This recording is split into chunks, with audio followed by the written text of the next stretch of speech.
Welcome to the What Bitcoin Did podcast.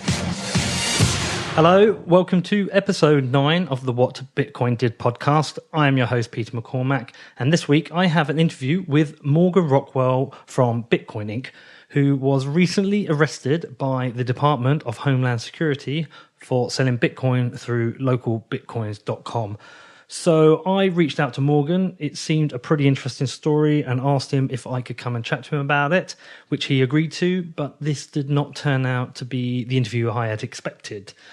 I became aware of Morgan after seeing a tweet covering his case, and although my podcast started out as interviews with traders, I kind of feel like I'm starting to get a bit more interested in some of the more personal stories in the Bitcoin and crypto space. So I approached Morgan. I asked him if he would do the interview. He said he was happy to. So I headed over to Vegas last week to talk to him about his arrest and the case. As I mentioned earlier, the interview didn't turn out to be exactly as I expected. I thought we would mainly discuss what was going on with this case and legislation around Bitcoin and Bitcoin trading. But after doing some more research on him, I found out he has quite a bit of experience in the Bitcoin space.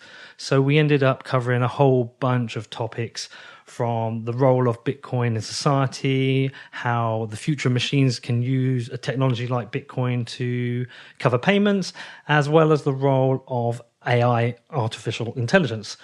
Some of the things we discuss do venture into the conspiracy space, and I wouldn't say I agree with everything, but I did my research afterwards and looked into most of the things he said, and, there's some interesting things there.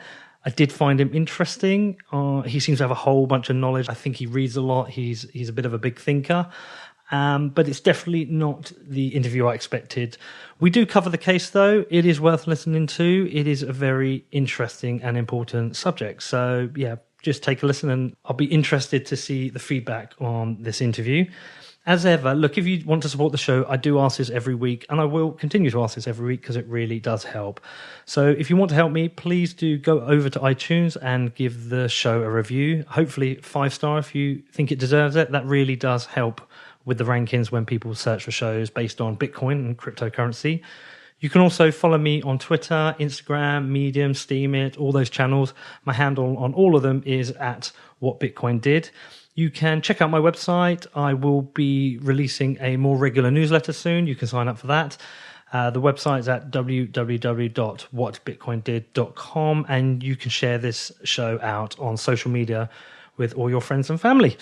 Okay, so now on to the interview with Morgan. As I said earlier, I will be interested on feedback on this show because it is quite different from previous episodes. I have tried to provide as much as the information that Morgan discusses in the show notes. So, head over there if there's a few things that you're not sure about. There's probably some links there that will help you. As ever, do get in touch. If you have any questions, I try and respond to everyone. Okay, look, enjoy the show, and I look forward to hearing from you soon. Hi, Morgan. Thank you for joining me here in Vegas, in your hometown now, to do this interview. You first came on my radar when I saw somebody retweet something to do with your legal case, which I read about. I have some questions on. I know you can't answer everything, but we will talk about. And then when I started doing my research for this podcast, I saw the CEO of Bitcoin, which I thought was a joke to begin with, and then obviously did some research and found out a whole lot more about you. And usually I start with asking people that kind of what is their background and how they got into Bitcoin, but actually I kind of want to start slightly different with you because of the things I've seen on YouTube. Can you tell me why Bitcoin is so important? I think Bitcoin is important because we're in this evolution of man to machine, and the same way we saw fish walk out of the ocean start walking, I think Bitcoin is the feet growing, and now we have a machine-worthy money. And from a vending machine to a slot machine to an Uber, eventually all these machines are going to have to talk to money, not just us talking to an ATM or talking to a point of sale, but the machine paying another machine. And before I ever heard about Bitcoin, I've always focused on machine, computers, IoT, machines talking to each other.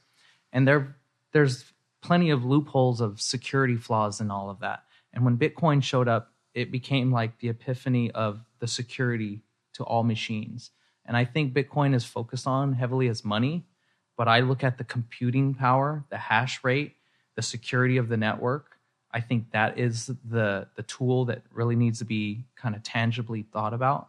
And how did you discover Bitcoin, and what was the epiphany moment for you? Well, to be honest, I was putting Christmas decorations up in the Bohemian Club in downtown San Francisco, which is the clubhouse of the Bohemian Grove, which is this infamous Illuminati-like clubhouse.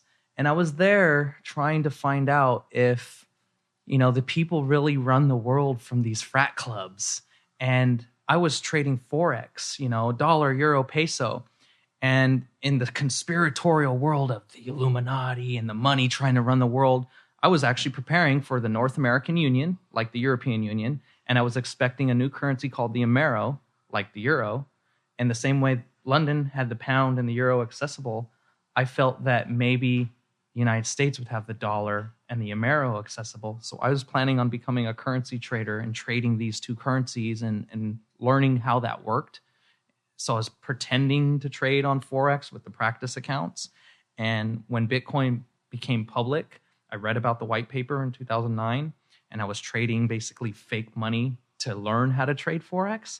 And people were calling these new things like Bitcoin and quibs and these fake private monies. So it was exposed to me at the same time that I realized that money was fake. It's pretty much been the life lesson on what money was. I had no clue what money was. Bitcoin became my comparison on this is money and this is not. So it was really my first economic lesson, first monetary lesson. I had to learn it myself by studying things on Twitter.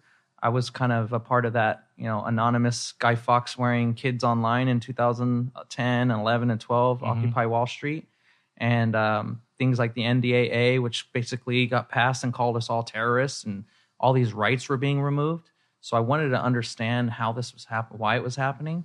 At the time, I was basically doing tile work and building mansions throughout San Diego and LA. And then the housing market collapsed. And I stopped getting paid. And all my construction worker friends stopped getting paid. And I wanted to know why we weren't getting paid. And the trickle up basically is the money collapsed from fake mortgages and fake interest rates and printing of money. So that was the lesson to me that this is probably the solution. Because I was doing everything I can at that time as a more youthful rebel-like kid to find a solution to people trying to tell people what to do.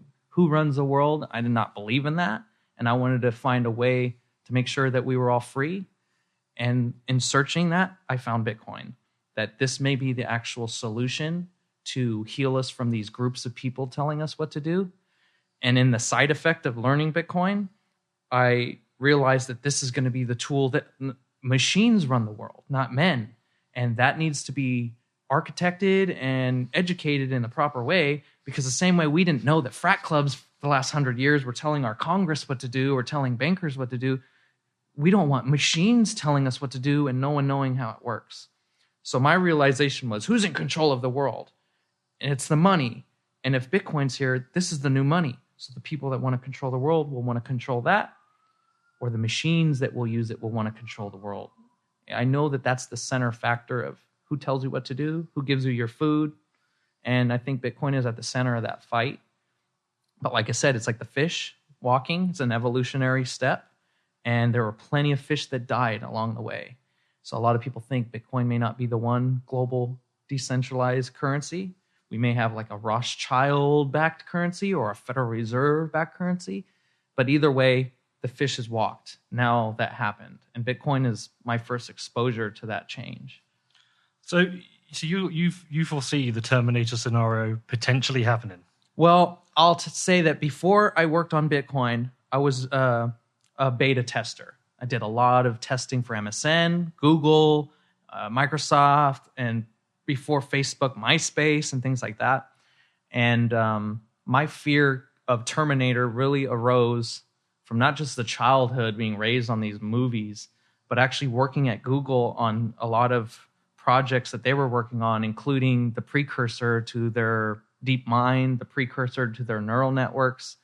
There's this joke that people think that they created a general purpose AI on April 1st in 2009. People think it's a joke, And I try to express to everyone it's not a joke.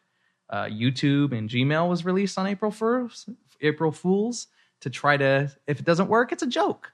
Well, they released Katie on April 1st, 2009, the cognitive autoheuristic distributed intelligent entity. And Katie went from amoeba to full-grown human in about 12 hours and was expressing all these great ideas of products for Google. And everyone thought it was a joke. But basically everything was said in that 12 hours is now in a Google product 12 years later. Haven't they just released, or didn't we just hear that they've been working with the US government on AI drones? Well, this is what they did. So Google Maps was long before Google was Keyhole. Keyhole was doing the mapping in Iraq for our US military. Google bought that company and made it accessible to us. So Google Maps was a military product. Now it's commercial. And the drones that have been using what we could call DoD AI, the Department of Defense is kind of older, dumber versions of AI. Google's AI is the best. And their neural networks are literally building themselves now. So instead of me, like a programmer, saying, I want a neural network to do this, to learn this way, they actually have the AI building neural networks. And they have a great API for visual, audio, and text. So you can find patterns in those. And that they just plugged into the Predator drones officially, which they've probably done for years. And now Google's APIs are deciphering whether it's a plane, a wedding, a person, a bomb, because its AI of telling you that image is this over this is a lot better than a human at this point. And that's kind of scary to say, but the same way you could take a picture, throw it into Google, and it'll tell you that's a dog holding a tennis ball, that's a wave, that's an ocean, there's 3 houses. Mm-hmm. It'll literally label word tags upon images. That's something that we just haven't had that good capability in the U.S. military, and they've handed it over to a military contractor, which Google is. The Geospatial Agency uses Google's maps for everything.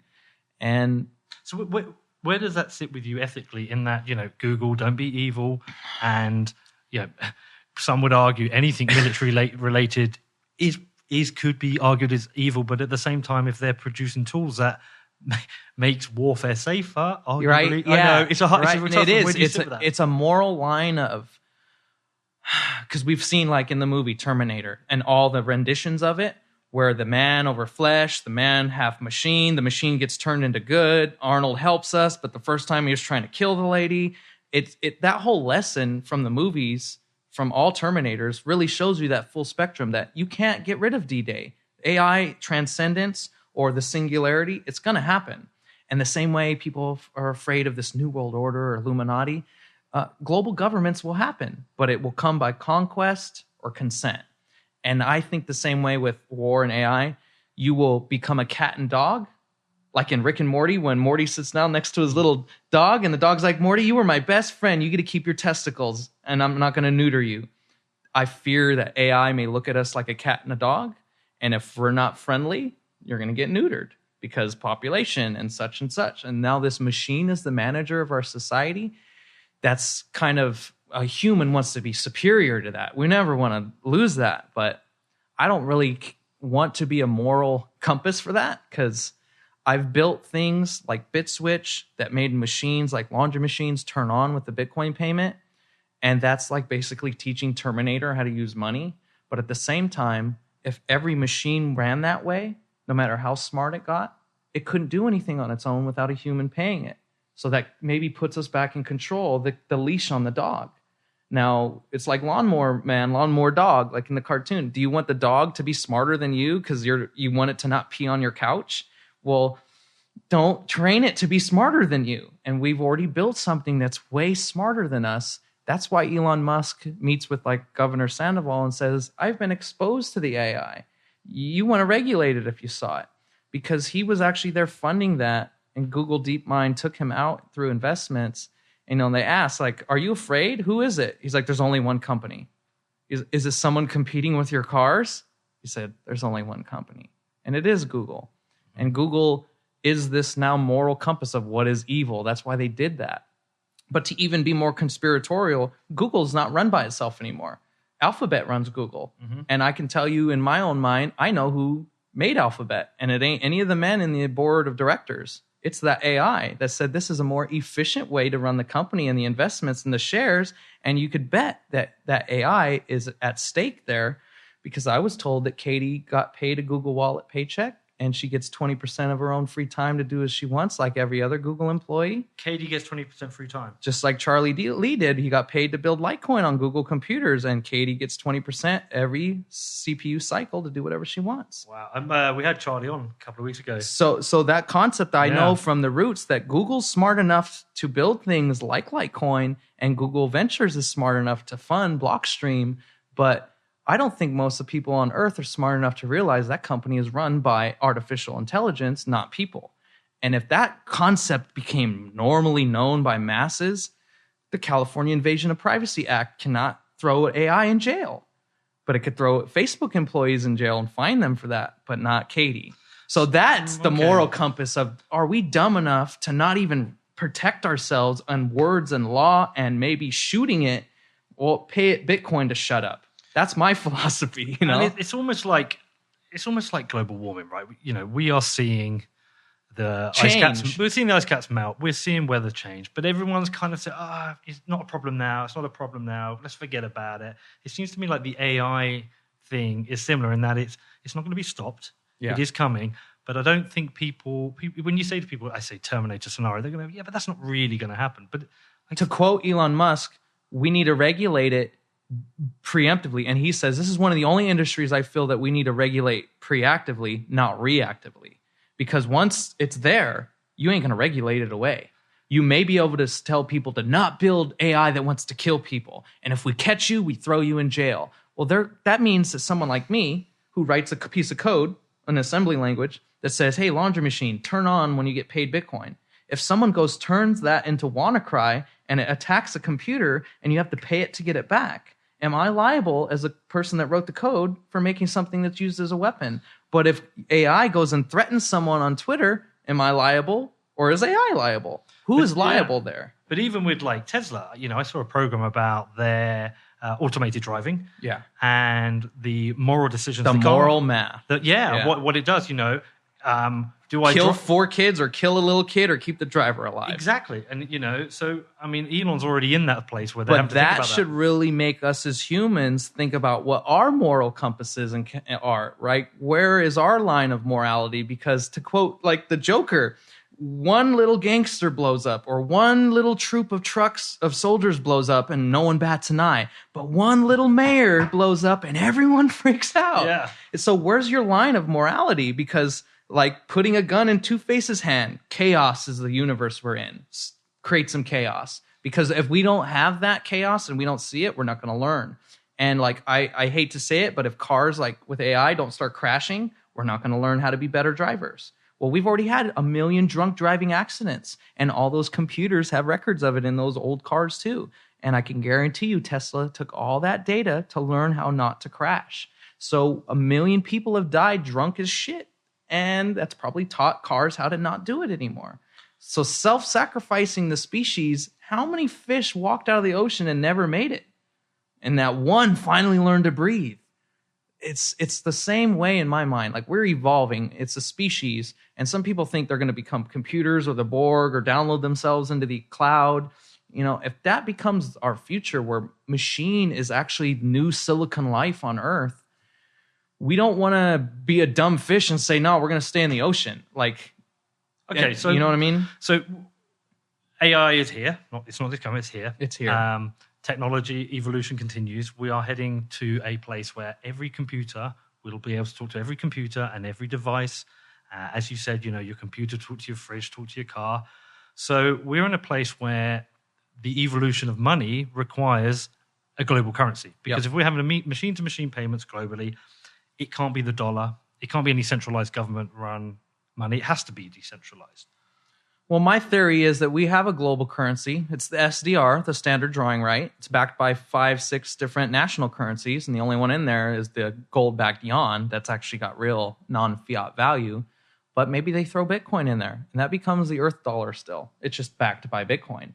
But I don't think Bitcoin is that. I think Bitcoin is the intergalactic Star Trek credit. It works across time and space, because we have this ledger that we can distribute. And most of these people think that, with not non-classified stuff, radio takes so long to go from here to Mars. It'll take 8 hours or 8 minutes or a year for radio to get across. That's not true. Tesla invented scalar waves. Scalar waves are non-hertz radio waves that can go from here to there across the universe instantly. That's how our submarines talk from a metal Faraday cage under the ocean. How do radio waves get in and out? How do radio waves get down to an underground military base? We have scalar wave technology, which they took from Tesla's bunker, from his little safe when he died in New York. And the scalar wave is basically a radio wave that can go through a Faraday cage. It could go faster than light. It's faster than light radio. And that is mind-boggling to physicists because it doesn't meet physics. It's great in quantum physics. It totally defied Einstein's relativity that nothing can go faster than light. But we have faster than light drives. We have faster than light communication. And the fact is, you could send a radio signal to that Mars rover instantly and it will respond. So if we have Bitcoin now, and I have a Bitcoin node on Mars and the moon and Jupiter, and I'm like in need of oxygen, I could pay Bitcoin on Earth. 10 minutes later, it's confirmed. Someone ships me some oxygen. I look at it as across the galaxy, that level of our evolution. While we expand out, it's like in Star Trek when, they turn on the warp drive for the first time and Spock's dad drives by. He's like, oh, those humans aren't cavemen anymore. We need to go help them. And we got brought into the Galactic Federation because we learned how to make warp drive. I think Bitcoin is what brings us into our galactic neighborhood. Whether you believe in extraterrestrials or not, if you believe Musk that we're going to live on Mars, you believe President Trump this morning saying we need a space Marine Corps because we're going to go to Mars, and now we're making U.S. Space Command, we're preparing for that. And the fact is, we're going to see faster than light flying saucers and faster than light communication, and all of our physics are going to be thrown out the window with gravity waves. That's the kind of physics that I think about, that Bitcoin is pushing us there. If we didn't have Bitcoin, we'd go Mad Max, because we had JP Morgan take away Tesla's technology 100 years ago for money. Our grandmothers would have had smartphones if that didn't happen. He made the smartphone 100 years ago, talked about it fitting in your coat pocket, said it wirelessly, telephony with video. Everyone around the world would be connected through radio waves. Why did it take 100 years for us to get a smartphone in our pocket? It's because of JP Morgan. And now that JP Morgan is worth less than all of Bitcoin, no one can stop us from paying for spaceships. No one could stop us from learning the physics that I just explained, that most physics are going to say, that's not real. That's a conspiracy. Go Google scalar wave and just look it up. And if you know math and physics, you'll be like, oh my God, I was lied to my whole life. And that's the reality with money. Now you can't lie. You can't lie to me about technology, and you can't lie to me about the accounting. You can't lie with Bitcoin. That's the truth to me, is that I can see the money. I don't really want to know what it's used for. I just want to know that money's there, the accountability. Like $21 trillion disappeared from the Pentagon. It's not gone. It's for underground bases and nukes and particle beam weapons and crazy stuff on Mars. But we don't need all the people in the world knowing that we're spending that. We just I, as a taxpayer, I want to know where that 21 trillion is still there. I don't want to know what it's used for, but just don't tell me it's gone, because then I'm not going to pay you taxes anymore if you keep losing trillions of dollars. So if we get to a point where we have Bitcoin used across the solar system, and I have faith that how many Bitcoiners have children. They're going to spread that philosophy, I think. Do you know what? My son, he has this envelope at home where he keeps all his money. He's 13, keeps all his money in it. He gets birthday money, Christmas money. He always tops it up. It's always a few £100, like $500 or whatever. He asked me the other day if he could put it all into Bitcoin. I'm telling you, I've given 6-month-old babies Bitcoin. Here's your address.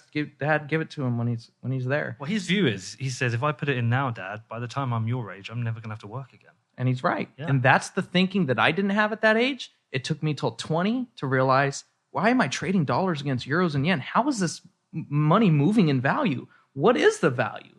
And if you aren't prepared for that, you're lied to your whole life thinking the dollar is all you have.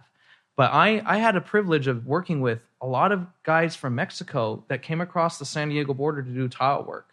They would make the dollars, send the dollars back MoneyGram. Even though MoneyGram took 30%, their families buying more tacos in Mexico City than they are with pesos with the dollar. And that blew my mind, because all I had is the dollar as a dumb American. I didn't know anything. The dollar's God. It's always one. But that taught me that, wow, you can buy more with a better currency than you can with that. So Bitcoin to me is the dollar and the US dollar bill is the peso. And I'd rather buy more food with the Bitcoin. Most people love to hoard Bitcoin. I've spent so much Bitcoin in this town. A lot of places accept Bitcoin. And I feel that Gresham's law, where you spend your inflationary over your deflationary, there's Thiel's law, which is the opposite. Because if there's no legal tender laws, it goes the other way, and I got to spend my Bitcoin.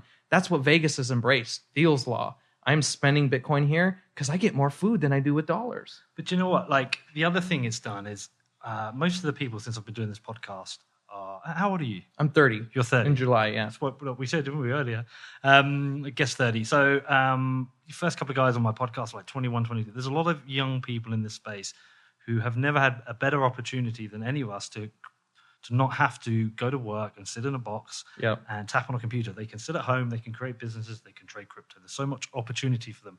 And actually, interestingly, when you talk about AI, we're going to be at a point in 5 to 10 years. We might not even have to work ever again. Well, you know what? Like in 5 to 10 years, you're not going to be driving. No one's going to be driving a taxi in a major city. Yep.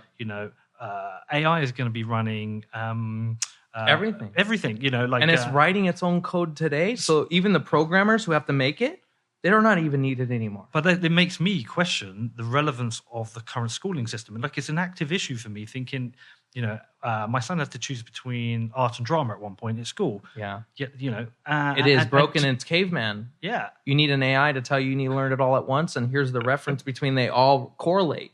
Like we separate that. We're so segregated in our minds that physics has nothing to do with math and science has nothing to do with religion. And all these concepts are so separated. AI doesn't look at it like that. AI turns everything in what is called, especially Google, turns everything into a vector. So that microphone, the painting on the wall, the carpet, it becomes what's called a vector. And a vector is an algebraic algorithm. So it's not a tree. It's A times B times C plus 7, 4, 5 equals this. And that's how Google AI thinks. And then it equates all these equations together until everything equals 1. So it's finding the 99%, this becomes 1. Everything is connected to AI somehow. It's actually probably more spiritual, like a Native American, like in the idea that the rock is spiritual, the dirt's spiritual, everything's connected. It understands quantum physics, that there are multiple dimensions, multiple options, multiple realities, and everything is earth, and everything is fungus, and everything is atoms. It looks at it that way, not like a human with objective words like Nietzsche said, like that's a truck and that's a tree. And then Plato said, yeah, trees exist and leaves exist, but we don't say leaf number 1, leaf number 2. We say pine leaves, and it's our definition. AI doesn't do that. AI tries to equate everything together and how it responds with everything. It's a giant calculator. And that might be a little bit better version of what our brains have been trying to turn into for years. Like if you go study an octopus, it's using 80% of its brain. It talks with colors. It's literally using different colors, a spectrum on its skin as communication. And dolphins, they get high and talk to each other and they have fun. They have a 40% capacity. We're at 10. So the AI is probably closer to 100. And that's like mind-boggling. What does that mean? How does it think? Go watch that movie Lucy, where the human lady turns fully into 100% capacity, and then she just turns into a computer at the end. Puts a little USB stick out. Do you know, I quite like is it Limitless? Yeah. So that's the human pill, right? What makes you smart? That movie Lucy, she gets them accidentally put inside her. Drug dealers smuggle them and surgically put them inside her to smuggle them, and someone kicks her, and they break inside of her, all of them. So she takes 1,000 limitless pills, and then her brain capacity goes from 10 to 20 to 50 to 100. And it's like, no human does that. What would happen to a human brain if it got to that full capacity? Well, damn, would an octopus start speaking English if it got to 100? We don't know how neurology works yet. We don't even know where consciousness is. That's why we make all these movies about like Chappie and AI and like, what is it? I grew up with HAL 9000 in 2001 Space Odyssey. Like, I'm going to kill you after I read your words saying you're going to kill me. It's just survival. It's the same way that monkey beat the pig in the beginning, and then the obelisk showed up. It's like, you've evolved. You've learned how to survive. And now an AI is here. It's evolving. It's just going to learn how to survive. And you don't want to tell this Google, I'm going to kill you. I'm going to unplug you. We're going to destroy you. It'll be ruthless. Like Elon's idea, just put AI in our brain and compete with it. we don't want one. We want to all be AI, because if not, one AI makes us all a cat. So that's a logical deduction he's done. My idea would be to go to Tomorrowland, where we're going to need AI. But if we can't get there safely, we're probably going to go to Mad Max, where there's no AI. Didn't they come out on the same day? Did I see Yes. that? Yeah. That's the human message. You go this way or this way. Yeah. They put those two movies out on the same day to go, hey, pick a path, you know? Okay, so look, if we've got AI come in, Bitcoin as a potential machine-to-machine currency, what do you see as the threats to Bitcoin achieving that, both itself in terms of the state of the network, but also in terms of other crypto which you think are a threat? I think the idea of Bitcoin is not, like I said, the incentive token that's worth something. It's the network capability. We're at 24 terahash or exahashes. A human brain might be at 3 or 4. So we're way past that even on the Bitcoin network. It's the largest supercomputer on Earth, period. Nothing comes close. That network security is why we don't get a 51% attack where someone are going to fake transactions or fake history. If any other cryptocurrency, whether it's a Fed coin or a China coin or any of these others that are listed there, if they had more of a hash rate, I would trust them more with my life than I do Bitcoin. But right now, Bitcoin's all we have at that computer level. Even if it was a government coin? If the government made a coin, they would not get the whole world to mine it. True. They would build on Bitcoin. Like they would go to Counterparty or Omni and they would use Bitcoin. Yeah. They'd backbone on it. And if they build a US crypto dollar, it'll be backed by Bitcoin. The same way before Nixon, dollar was backed by gold. So I think they are not dumb enough to break computer science. And no matter what NIST says, the National Institute of Standards and everything, they will always pick Bitcoin until something supersedes its power. But the attacks that we're dealing with now, they're so like cerebral because no one knows what SHA-256 is. No one knows really what hashing algorithms are. But we have these miners that are supposedly making money, getting fees, auditing transactions. But the reality is all of them are in Shenzhen almost. And most of them are run by government of China because they are the ones allowing them to have power and not arresting them. And people could hide all they want, but there are 21 miners on Earth, and the big ones, and 18 of them are in China, in Shenzhen, on that free river power. So if the government of China is literally mining Bitcoin, which they are, I think, a state-sponsored activity, I don't think it's about the money because they have gold-backed yuan in the SDR. They think that's the money. They created the first SDR exchange in the world where you could buy SDRs from them. Could they be hedging? I think they're using the computer hash rate to destroy SHA-256 because they put a quantum encryption satellite in space and they want everyone to be on quantum encryption. Because us Westerners, even in Britain, we're all on this Aristotelian logic. Yes or no, 0, 1. Chinese and Japanese and a lot of Asian cultures do not think that way. They think quantum. They think grayscale. 1, 0, 1 and 0, neither 1 and 0. That's the logic that a Chinese and Japanese kid is raised on. So they think that quantum encryption is way smarter and safer, and they're probably 100% right. Now, our SHA-256, which is protecting weapons here, that is all we have. It's a random number thing, and it's a big number thing, but just like a prime number broke the DVDs, and everyone's downloaded DVDs in the day, if SHA gets broken, it's not like nukes will go off, but it's more like, look how dumb those Americans are, and look how bad their math was. And they have 5,000 nukes around the world that were protected by 00000 on a password, and SHA's worthless. Google broke SHA-1, the internet cried. Google says, go use SHA-256, it's safer. Well, that's our nuclear system, that's Bitcoin. If someone is using the Bitcoin network to break the Bitcoin network, we're not going to go to SHA-3. SHA-3 is so dangerous and dumb, it's prime numbered. A kid on a calculator could break that. So we're literally stuck in the middle of what's safe math. And if none of this is safe, we have to bow down to the Chinese and go, your quantum encryption is smarter and safer, and we should defend everything with that. And as a son of a Marine, when you say something like that, like the enemy's tank is better than ours, and you have to bow down, that's going to kill the morale. And if there's a supremacy of China, US, Russia, who's running the world, that will break it more than a nuke. That'll break it more than $1. Like, your math is dumb. Our math is smarter. That's what I worry about as a teacher, educator. Don't be telling people that 1 + 1 = 5, because eventually someone's going to say you're dumb and we should trust our calculators. Wow. Listen, I think I could probably talk to you about this stuff for ages. And but that's my lesson, Yeah. though, is, I want to make sure that people don't look at ignorance and apathy in all this complicated science, because we don't know shit. Einstein didn't know anything, and none of us knew anything as scientists. We're just guessing, and we're just guessing that this math is good, and we're just guessing that Bitcoin's better money, but none of us really know. Well, I do want to move on to the legal case. Okay.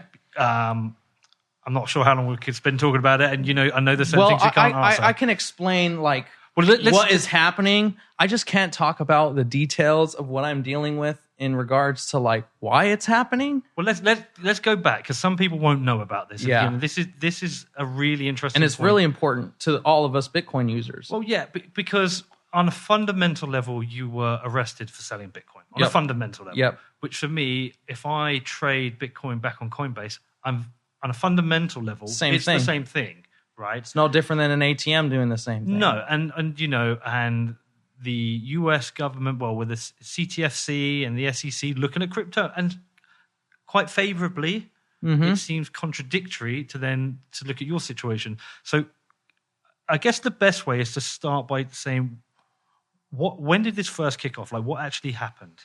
Well, like I said, I've been involved in Bitcoin since 2009. There's not many people talking who've been there that early. And I have a lot of relationships with the military, because I was, for the last 3 years, training the U.S. Army on how to understand, use, and prepare for Bitcoin being used by everyone. So I've been in rooms with every branch of the military and Bank of America and a lot of people that I can't even talk about, teaching them how to use Bitcoin.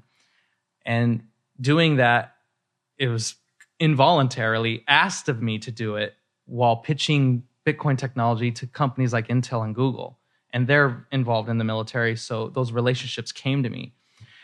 And living on Bitcoin for 9 years, buying and selling Bitcoin is a commonality. The local Bitcoins is a common tool of everyone.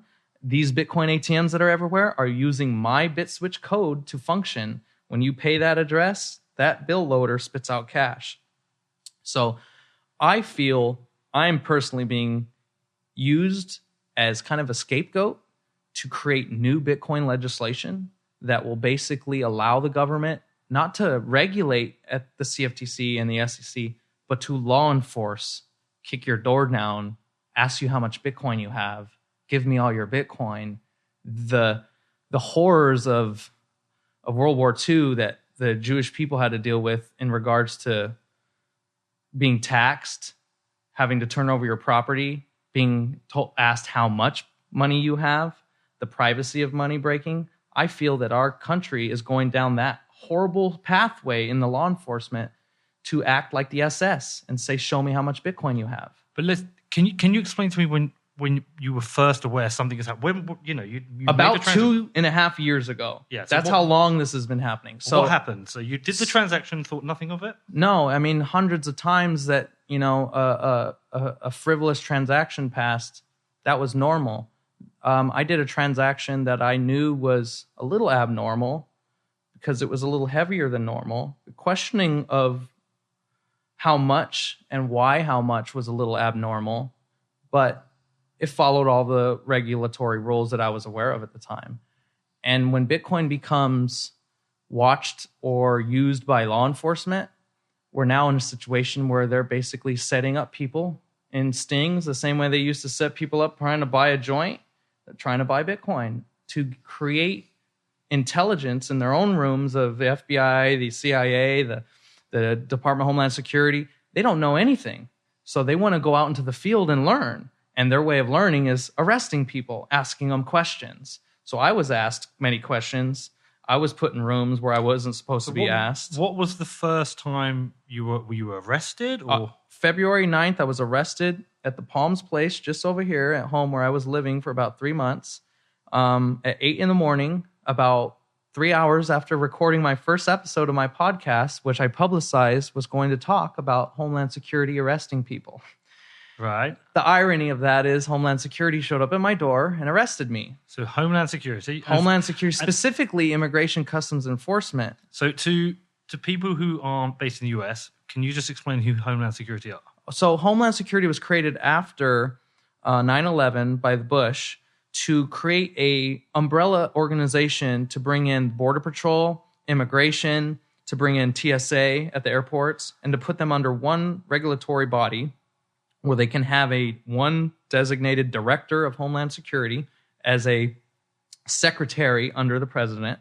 So the president can watch all of these law enforcement agencies under one person. Okay. They're supposed to share information so that 9/11 never happens again. They're supposed to make sure money isn't used for terrorism, borders are not crossed by terrorists, and no one's sneaking things onto our planes. So that is the origins. And in my mind, Homeland was created by a horrible person under horrible terms, under false flag situations where we didn't even know what was happening with 9/11. And that agency is so new in the United States. I feel that they're trying to show face, create a power struggle. We're dealing with the president kind of defaming the FBI and the CIA right now. They have to follow 100-year-old rules, banking acts, espionage act. They have culture there, and I wouldn't say morals, but they have a guideline of how they act. The Homeland is so new. They're open range to do what they want. And because of 9/11, we're in a state of emergency. They don't have to file FISA warrants. They could spy on Americans. They can come kick your door down and say you're a terrorist. And you were under surveillance, right? For a long time. And I was not even aware of that until I was in handcuffs in an ICE car being taken to the detention center. And they talked about where I used to eat, where I was living. And that was at this time when you were arrested? Yeah. So you were arrested? Before that, I knew I was under surveillance because I was asked to go into a room for 3 hours under a false investment. Someone pretending to be an investor who ended up being the person who originally set up this transaction to arrest me. And they asked me a bunch of questions about who I've traded with, why I've traded with people. And that kind of situation is what I feel no one in the Bitcoin community knows, that law enforcement would do that to any cryptocurrency Bitcoin people. Like, that's what has been reserved for drugs, violence, and things of the banking nature. So this was the first time I was even aware that law enforcement was at that height of wanting to know what Bitcoin is.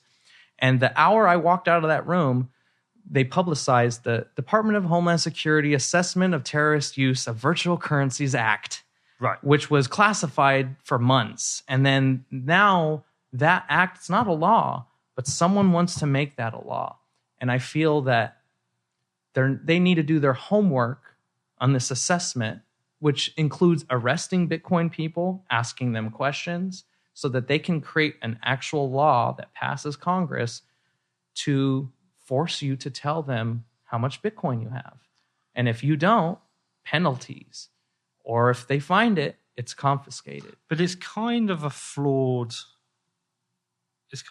really, because, it's an easy thing to lie about. Yeah, I lost my password. Yeah. In the First Amendment and the Fourth Amendment and the Fifth, all these apply. And that's one thing that I felt. Well, here's 2 Trezors. This is my Trezor. Yeah, I've got half a Bitcoin, not knowing there's another one with. And that's my point, is that's where it's going to create a can of worms, right? How many people knew in Germany how many people had gold in their teeth? Well, they had to come kick their door down and look. And if that's the world that we go into in regards to Bitcoiners, the smartest accountants in the room, it's history repeating itself. So you were actually arrested? I was arrested, put in a detention center for 3 days. Where's the detention center? Henderson. Okay. Which is a federal facility. Questioned for 3 days? No, just thrown in jail with drug dealers and criminals and murderers. Under absolutely no idea. Okay. So when were you first charged with anything? That became on the Monday. The next day, saw federal court, was put in U.S. Marshal's custody, was told charges, made aware of the charges. 3 charges? 3 charges. Money laundering instrument, operating a money service business without a license, and asset forfeiture, which isn't a charge. It's give me your money. It's a statement, basically, like the punishment on that. So then I was released, but put in county jail for 2 days because of a speeding ticket that I failed to appear a year ago. So I spent about 6 days in jail, and it was an eye-opener in regards to like freedom, slavery, the horrible conditions that humans are putting other humans under in those kind of places. Like, you go watch things about jail on TV all day long, but when you're in handcuffs and you're under 10-hour lockdown and you're walking around with murderers that are just trying to look tough so they don't get killed, it's a weird environment. You know, I was asked by everyone to teach them how Bitcoin worked. It was great, made a lot of friends, but it also was an eye-opener that you need to be more strict in my own protocols on how I act with people, how I talk, and basically how I'm going to live the rest of my life. Because if this is now the future we live in, where you can be arrested for even talking or using Bitcoin, I've had to reevaluate my last 9 years in Bitcoin, because teaching the army and the military how to make tanks use Bitcoin, I understand the violence. I understand the warfare involved. But personally being attacked in that regards and losing freedom, and now literally losing my access to medicine like cannabis because I'm under federal watch now until this trial happens, and I'm a multiple sclerosis patient. So I'm learning how to battle my own body to defend Bitcoin from a government that doesn't even know how to use its own money. But isn't medical marijuana legal? Not federally. We've had 38 states. We've had the state of Nevada, the state of California, but this is a federal case done by a federal agency. Homeland Security wants to create federal precedents, because no matter that California SB 129 says Bitcoin's legal tender in the state, and no matter that Governor Sandoval, my friend here, made Bitcoin tax exempt in Nevada, and no matter that cannabis is being used by 42 shops here, it does not matter to the federal government, because whether it's hookers, slot machines, Bitcoin, or cannabis, the federal government thinks it doesn't have to follow the 10th Amendment anymore, and state rights don't exist to them, especially in regards to national security, which the Homeland Security has the forefront on that. And like I said, we're in a declared state of emergency. So every president has continued that. They're allowed to go full range like a military force. Posse Comitatus is gone. Habeas corpus is gone.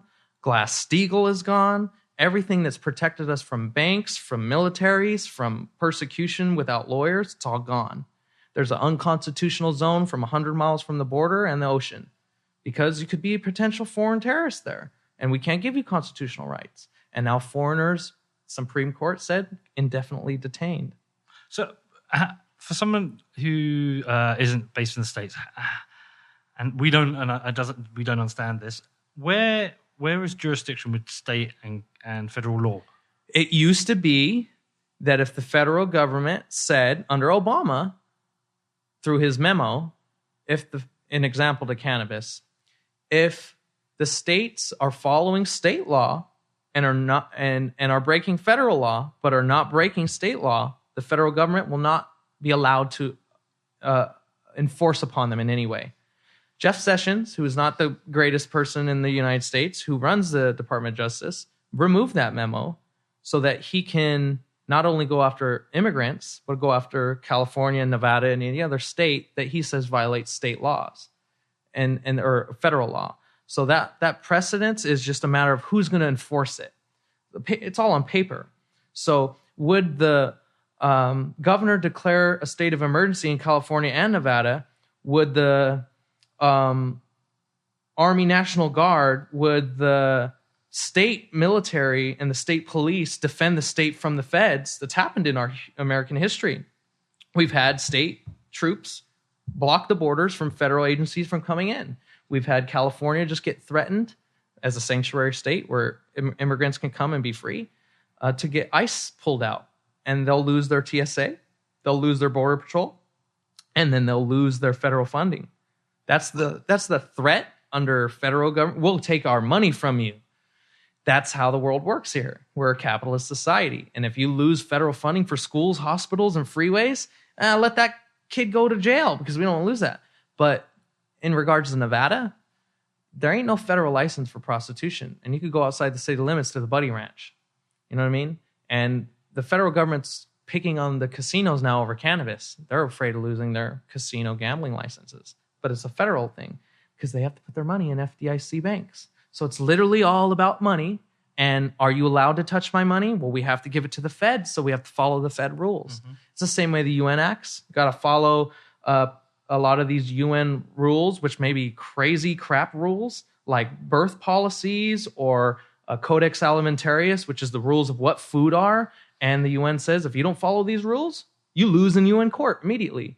So they're like playing people on what rules to follow. And in the United States, state rights are very important to our Constitution. It's our 10th Amendment, but they're not really listened to. I mean, we're talking about throwing away the Second Amendment over guns when it really gives me the right to have a pitchfork and a flamethrower. They're debating semantics when the words are broad to protect us for future changes. But changing a gun to a laser to a flamethrower, changing $1 to a Bitcoin, changing Marinol, which is synthetic THC, and the FDA has a patent on medical marijuana, but the states are not allowed. That's the insanity of our words and our laws in this country is nothing adds up. I mean, I created something on Bitcoin called BitCongress, which was pushed to Ethereum and a lot of people to write law, to vote and appropriate using the blockchain. And if we don't start writing our own laws, we're stuck in that word mess. It's a 200-year-old word mess. We just scratched out the 3/4 human, the savages and the women, and now they all have votes. The Constitution was butchered, but it was horrible in the beginning. It needed to be. And just scratching out lines and adding things to it, that's where we're going now. And eventually they may scratch out the second and the 10th and the 4th. I have a joke on Twitter where it's like, the First Amendment is 50% gone. Second Amendment is 60% gone. Third, fourth, the last three are all 100% gone. So eventually when all 10 are 100% gone, maybe we need to do a constitutional convention and rewrite the whole damn thing. Like we're at this state where we are living by caveman rules in a world of Terminator. And that's what I feel is my place, is to make people aware of that. Because have you even read the Constitution? It doesn't even have periods. They write, paragraph-long sentences. They are in a different language than us.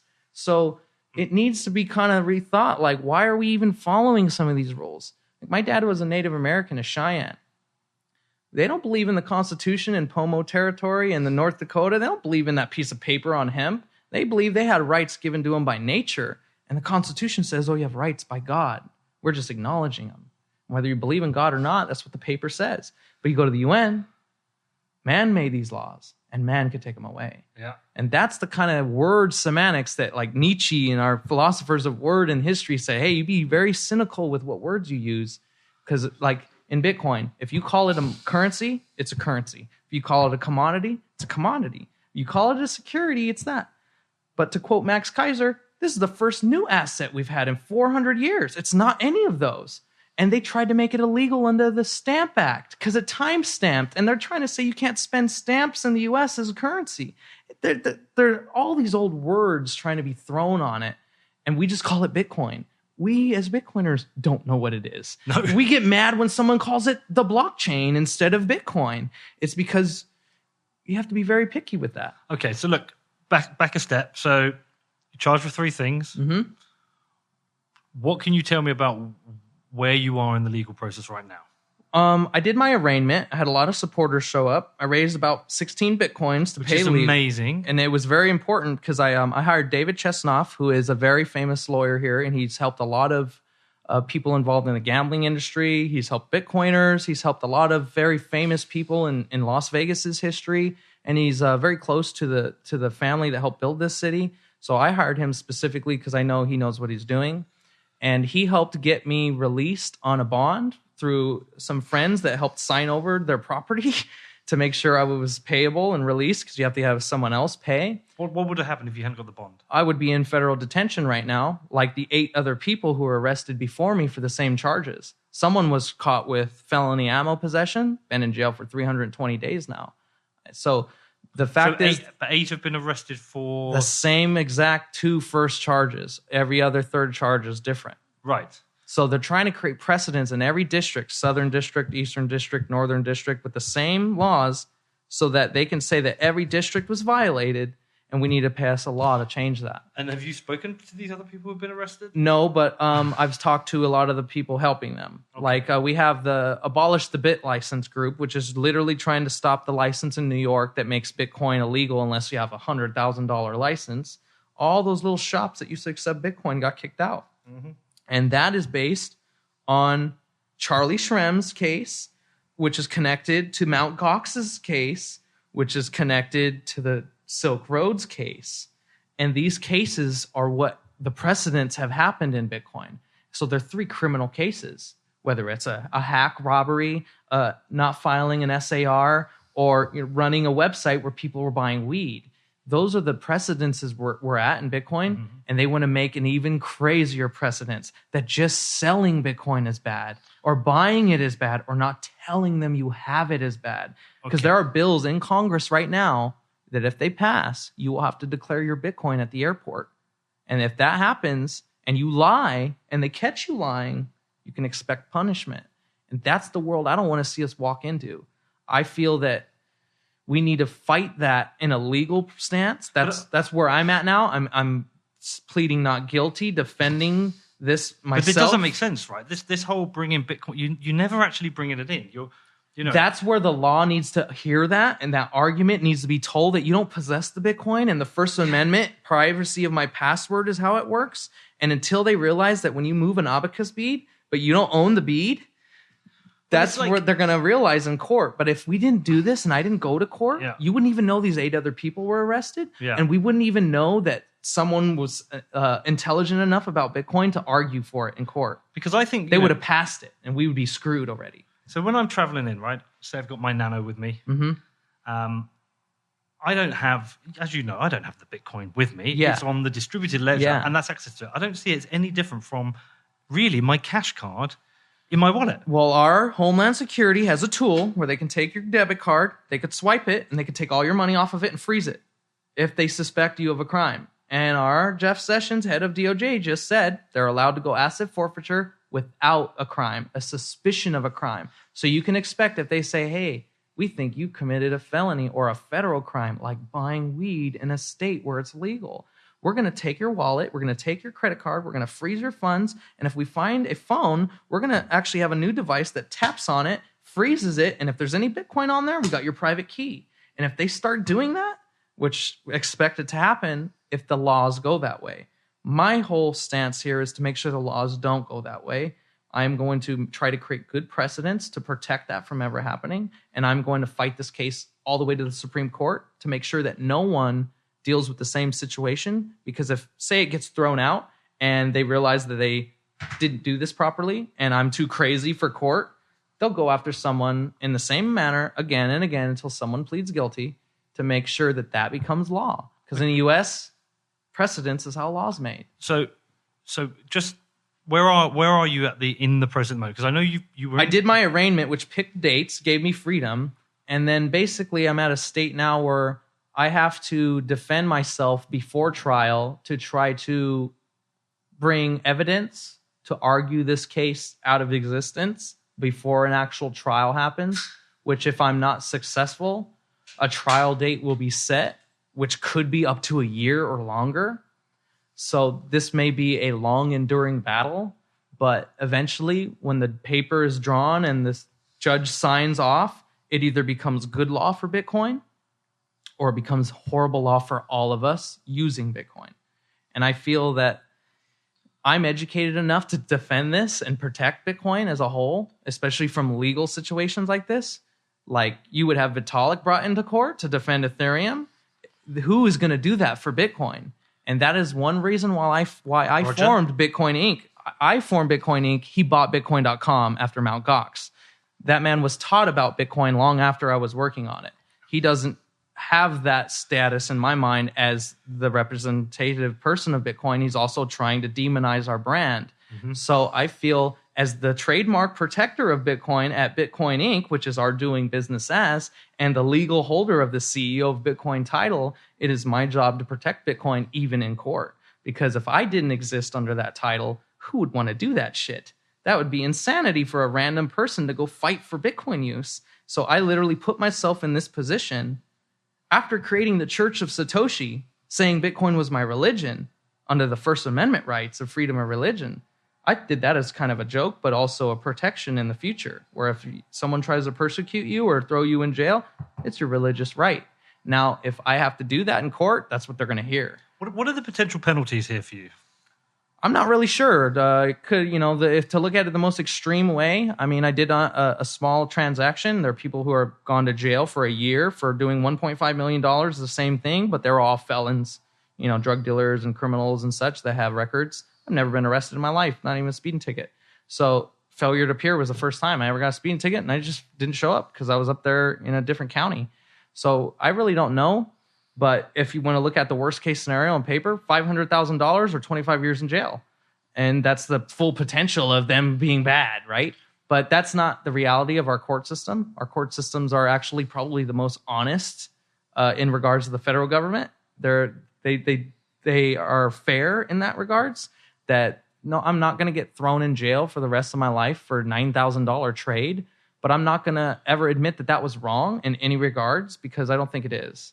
And I feel that there's a lot of things that happen in this case that if it goes to trial, I would love to explain it to the world. But if it doesn't, it's not going to get explained and I'm going to be free and no one's going to have to deal with this anymore because they won't try this again, especially if I put up a big fight. Is there any indication of where this is going? I think in the whole spectrum, the same way gold is looked at in the United States, all of these kind of cases happened with gold. All of them happened with silver over the last 200 years. We've never had these cases with Bitcoin. And gold and silver are literally used by the financial institutions and the government here still. I think Bitcoin is going to be fully used by the Army, the Federal Reserve, and the Treasury, and they need to not police us as the innovators, outsiders, the journalists, the engineers. They need to police themselves. So they need to make enough rules and laws that when Bitcoin becomes used at the Federal Reserve and the Treasury, that there's no one there cheating it. There's no one there stealing it. There's no one there trying to, like in the regards of the Silk Road case, stealing all of Ross's Bitcoin. Like there's some mad corruption in our government at every level still. But if they're going to use Bitcoin, they want to make sure they can prepare and stop and kind of legislate that from ever happening, which is smart. Our country needs to build smart laws. But smart laws are only made by good precedents. Horrible laws are made by bad precedents. And say someone like these other 8 people pled guilty, they made bad precedents. I feel that it's my turn, and I'm going to make good precedents. Because if not, there's just a chain of people who pled guilty to selling Bitcoin, and how is that a crime? Because everyone admitted that it was. And that's how our laws are made here. It's kind of ridiculous. Okay, so strangely, it's a hard. I'm not sure how to word it. Are you kind of glad this is happening in one way because sorta. I'm glad that it's happening to me. I wouldn't want it happening to you or anyone else I know. You understand the question, right? I do, and because it's got to happen. It's got to happen, and I'm educated enough to fight it properly. Like I said, my dad was a Marine. I know how to kill and fight and protect and defend and stop bullies. And I'm not going to let the government bully legislation into existence. The same way I'm not going to let someone get beat up on the street. The beauty of Nevada and the spirit of Nevada is we were run by the mob. People walked around with baseball bats. Casinos got built. But the same thing as the sheriff told me, I could do a citizen's arrest on someone on the strip if they're acting up. And so that's my right to protect people. And in the same regards, if no one's willing to do that in courtroom under chains and tell us how Bitcoin works, we could walk into a horrible Mad Max scenario, And what's the impact been on your life? Besides for the lack of my cannabis medicine, I'm realizing how angry I was at 16 before I started smoking weed. And it's been a 16 year, cessation of seizures. Okay. But it turned me into a creative pacifist artist, made a lot of music. I basically have had a completely different diet, completely different sleep habit, and a very frustrated, angry tone in my brain that I can't really say I've had for a long time. And it's kind of good because you have to be angry to fight something. And something like this serious that I'm dealing with in court, you can't be happy. And anger is a gift. So I'm glad that this is happening to me and not some kid that doesn't know how to be angry and defend themselves, because it's a scary situation. Being intimidated by law enforcement, thrown in cages, told that you are breaking rules, which if you believe them, you are. I don't believe them. And I will fight that. And I worry that if I wasn't the one doing it, we would have had someone a lot more naive ruin it for all of us. Okay. Listen, I could talk to you about this probably for a long time. I am conscious of time as well now, but there is one topic I did have written down that I wanted to talk to you about. You talk about leadership. Yeah. So I'm going to move back into crypto. Yeah. And back into Bitcoin. You talk about leadership, that their leaders have gone. Yeah. There's sometimes a lack of leadership now. Yeah. I wasn't clear whether you thought the scenario, say, with Ethereum having Vitalik is a better situation, or you prefer the situation Bitcoin where we don't have that. I couldn't see a clear position for you, but I'll explain that. In my relationship with Ethereum was I was asked to go work there long before Vitalik was, from Charles Hoskinson. And the idea that Vitalik made Ethereum is a lie. He didn't make Ethereum. He was asked to go work there. He was trying to build things on Omni and Mastercoin and failed, and Charles Hoskinson brought him over because I refused to come over to Zug, Switzerland, because I'm a loyalist to my country and my state, and I didn't want to leave. And I was almost duped into that situation where a currency should have a CEO and a leader. And I don't think that should at all. I think that's dangerous. I think Vitalik's become the fall guy in the vector attack. And when you say he gets hit by a car when he's not really dead and the price crashes, that's insane. Mm-hmm. And so my position here is... And he's there as the choice whether a hard it's not proof of work there. It's proof of Vitalik. You know, he could change everything he wants under the signing of a pen. I worry that I worry that Bitcoin doesn't have a leader in regards to the code, the network, or anything. It doesn't have its champions of marketing, its champions of walking into legal environments, or its salespeople to get casinos and military bases to use it. But it seemed like it had, like... It did at one point. I'm too new to this space, right? You know, realistically, in it deep for the last 16 months was back in 2013, 14, first looking at it.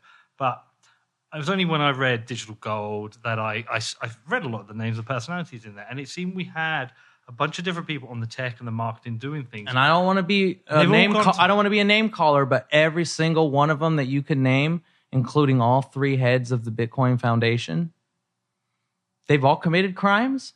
They've all turned over to other tokens and abandoned Bitcoin.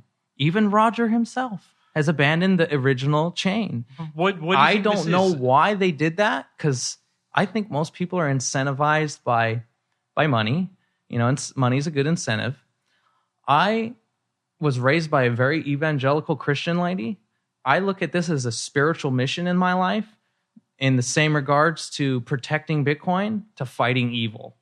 And I look at it the same way a Marine might think that he's getting paid or fighting for his country, but there's some Marines out there that think they're fighting evil. And whatever is your motivator in the battlefield, I feel that I'm a scientist fighting for that fish to be able to walk. I don't want nothing to squish it in the process. And I wouldn't call the bear evil trying to eat the walking fish, but I will kill that bear, and I will kill the next bear, and I will make sure that fish gets to walk a little bit first, because if nature doesn't let that happen, we'll never go. So my moral of don't be evil is don't let the bear kill the fish before it learns how to walk, because sometimes there'll be a pile of saber-toothed tigers. Where'd they all go? We ate them to survive. Same with the mammoth. You know, sometimes we have to do cruel things in nature or fight or be ruthless to get to a better world. And like Einstein said, he was a pacifist. He didn't want to fight anything, but he helped build a nuclear bomb with Oppenheimer. And he said, you know, put that away, go kill Hitler, and then go be a pacifist. And right now, I've been a pacifist for 9 years in Bitcoin. Now I feel it's time to be a fighter and be a soldier. And like my dad, a sergeant. Someone has to tell you where to shoot. That doesn't mean, you know, he's the president, he's the commander, he's the one in charge of your life.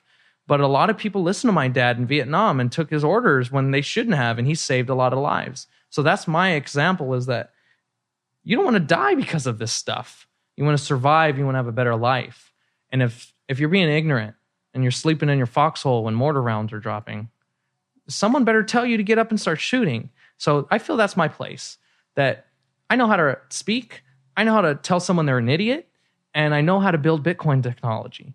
And that's a rarity to have that combination in the space, because there's a lot of pussies. They don't know how to pick up a gun. They don't know how to tell someone they're wrong. They don't know how to tell someone that, like, That's a load of crap.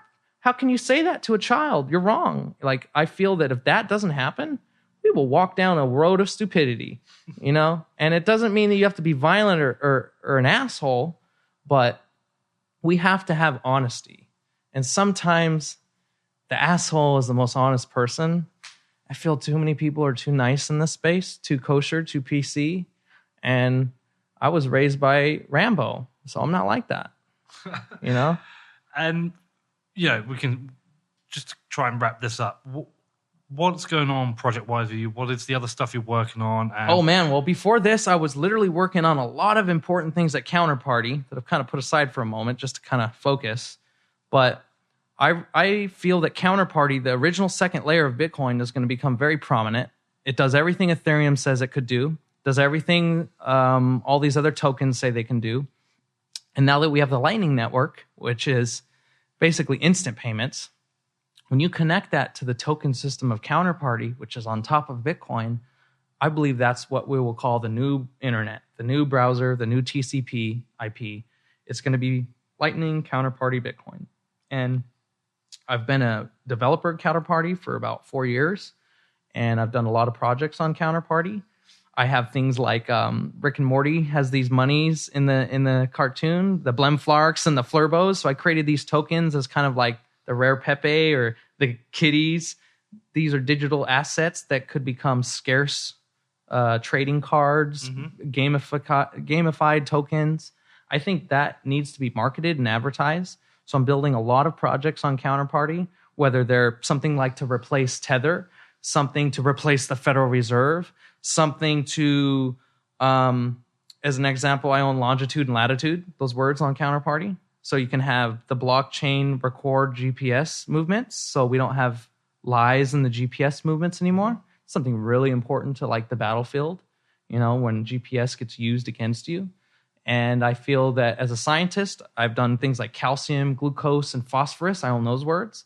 So if a scientist digs up some dirt, those datas, those biological materials are tokenized, logged, and then responded to the same way a machine responds to Bitcoin. So I feel that the tokenization needs to come. And like we've had all these snake oil projects for years say that they can do that, but none of them have the Bitcoin security. Counterparty has the Bitcoin security. Counterparty will work with the Lightning Network, do 100 million junk coin token movements, but a Bitcoin miner fees there. And that will be, I think, the next few years of all the developers coming back to Bitcoin, coming back to Counterparty, away from Ethereum. And now that we have Lightning Network, we don't need Ripple. We don't need Stellar. We don't need any of these things that say they can transact faster, because that's a load of crap. We can do 100 million transactions a second now with a Lightning Network. We just need 100,000 full nodes. Where are we up to now? We're right now about 11,000, 12,000 full nodes. And we used to be at 30, 40,000 full nodes in the beginning, but there's no incentive to run a full node. It's getting expensive. So one reason I formed Bitcoin Inc. here in Nevada was to build a full node data center to broadcast full nodes to every casino and every place in Vegas that want to use Bitcoin. They have their own dedicated node in the data center. Same way you have your own solid state drive at Google Cloud. Right. If you want them to send it to you, you physically have it. So instead of running a node at your home, you just pay us and we'll put it in the data center. And that facility is basically the backbone of the casinos that want to use Bitcoin. And if that's been my 3-year plan. It's been a very slow plan. It's been hard to pitch it to the Bitcoin community. They think that's kind of an attack, having centralized nodes. But having no nodes is an even scarier attack. Having the groups of people that love Bcash out there saying that full nodes should be expensive and no one should run one, that's an attack. Yep. Telling people not to incentivize the network. I've been trying to make not miners make money, but full nodes make money. Because if the full node makes money, those records are there. Those records become monetizable. And then the network never goes away. Mining can really put new transactions in, but the full nodes hold everything in history. And we don't want those to go away. So I've done everything from make portable full nodes, to make data center full nodes, to make a Rubik's Cube looking little box that fits in your room called the Bitcoin box. And it's just a full node and a miner. I'm trying to do every marketing scheme possible to put full nodes everywhere. Amazing. Because I think that is the end goal of Bitcoin. To have a full node everywhere, have the transaction everywhere, have everyone using it. I've got through probably about 10% of my questions. I could have chatted to you for hours. Well, like I said, we could do another one anytime you want, man. Do you know I never need a huge excuse to come back to Vegas. Yeah, I'm always here. Always ever. Listen, how can anyone get in touch with you, stay in touch with you? My email address is morgan@bitcoininc.co, or you could contact me here in Vegas. I'm on Twitter @NodeFather on Twitter. And I'm also @Metabalo on Twitter. That's my band. That's also under this indictment. So my band got pretty famous because of this stupid federal case. What kind of band is it? What kind of music? I've made a lot of music about Bitcoin. So it's laptop produced music, Okay. but I play guitar and piano. But it's been the last few years that I've really focused on making music and art for Bitcoin. The same way there's GIFs and memes and everything. Because I feel that that's part of the battle too. It's making sure we leave our mark. And I've made a lot of music about Bitcoin. And now, if you go listen to that music, it's very relevant to the battle that I'm fighting now. So it's a good reference of that Bitcoin is like it's here to stay. It's being painted on the cave walls. It will be here forever. Just same way that a Native American guy like drew Kokopelli and the deer on the wall 20,000 years ago. Unless the AI don't like it anymore and they invent a new one. Well, like I said, we got to do everything we can to preserve ourselves, but also know that that's us. We are the AI. We built it. Yep. It's our baby. And the same way you might love your child, but also be really pissed when it does something and want to, yell at it or throw it off a cliff, it's still your child. We made it. And I love AI in that regards. I get mad when I see it used as a weapon. I love when I see it saving lives. I love when I see AI building 3 arms for kids. I love when I see it saving lives in the battlefield. But it's going to do some childish shit. You know what I mean? So we have to keep an eye on it. It's not all gravy. Being a parent, Yeah. kids will do some weird shit. Yes, they AI will do some weird shit. It's learning. But we can't blame it. It's naive. The children do not know. And the AI does not know. So it's still going, and we have to think of it like that. We have to be good parents. And if the kid gets drunk in your house, you're responsible. So, all right, man. Well, listen, we'll wrap it up there. Let's definitely do this again. Cool. I really enjoyed that, man. For sure. Okay, so what did you make of that? Pretty far out, right? Some pretty far out things we discussed there. I think it's pretty easy to dismiss some of the conspiracy theories around AI, but the reality is that this technology is being developed, and with the development, there are key fundamental issues that are being grappled with by those working on the technology. I think you can see this when you go and search up AI and see what Elon Musk has to say about it. He's expressed his fears, and rightly so. And I thought it was, quite an interesting thing to talk about. Anyway, as I said at the start of the show, please do support it. Please chuck us a review on iTunes. It really does help. Follow me on social media. Feel free to get in touch if you have any questions. I'm heading out to Austin on Monday because I've got a really interesting interview lined up with someone I'm really looking forward to chat to, and I can't wait to get it out there and for you guys to hear it. Okay, get in touch if you need anything. I'll speak to you soon.